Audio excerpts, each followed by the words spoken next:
This is amazing. And I wasn't going to pull this because this guy doesn't matter. This guy doesn't matter. But the fact that the Daily Beast published this opinion piece, and the fact that it's come out that Tina Brown herself hired this guy, is what I think makes this newsworthy. So, Mansfield Frazier, who apparently writes for the website Cool Cleveland. Cool.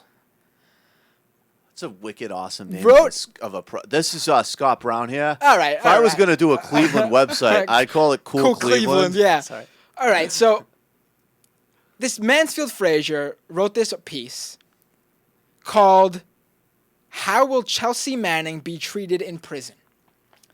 For those who haven't been paying attention, Chelsea Manning, formerly known as Bradley Manning, is the person who leaked those cables and that video that showed a U.S. helicopter killing civilians and 2 Reuters reporters to WikiLeaks.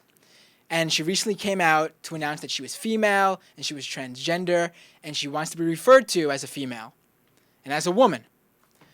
And most, respectful news organizations have honored that request. That's right. Such as the Majority Report. So the Daily Beast published this article, "How Will Chelsea Manning Be Treated in Prison?" And I would just like to say that this article was such an outrage when it was published that the Daily Beast had to go back and they had to put a disclaimer on it. This article is an opinion piece written by a former convict and based on his perceptions of life in federal prison. In its original version, it suggested that prison rape is rare. And then they went on to give statistics. They removed those paragraphs. Now let me get to those paragraphs first. The article basically goes on to say that Chelsea Manning will enjoy prison. And in this article that states Chelsea Manning will enjoy prison as a transgender woman, it had these 2 paragraphs on rape that were taken out. Indeed, the vast majority of experienced convicts know that true rape is not a common occurrence in prison. That does not mean that homosexual sex does not occur. It certainly does. However, a new prisoner shows up on the compound and will begin walking around the yard in pants far too tight. Before long, they drop the soap in the shower, get a little close to another naked man, and then they'll tell anyone who will listen that they were raped. And a week or 2 later, it'll happen again and then again. So basically, he's saying these people want to be raped. So technically, it's not rape, hence why he put rape in quotation marks. It's disgusting.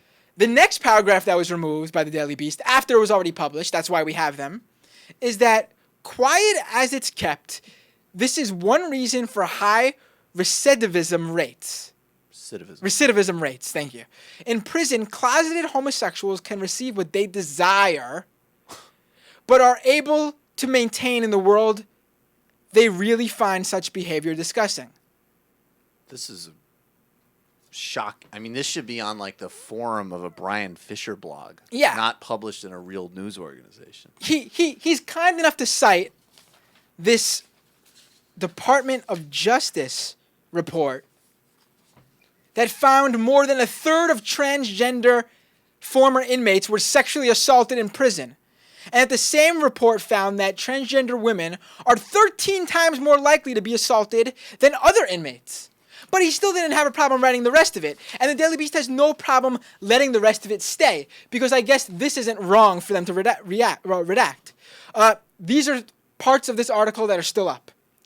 When I was in the joint, rape wasn't just something you could let happen to you.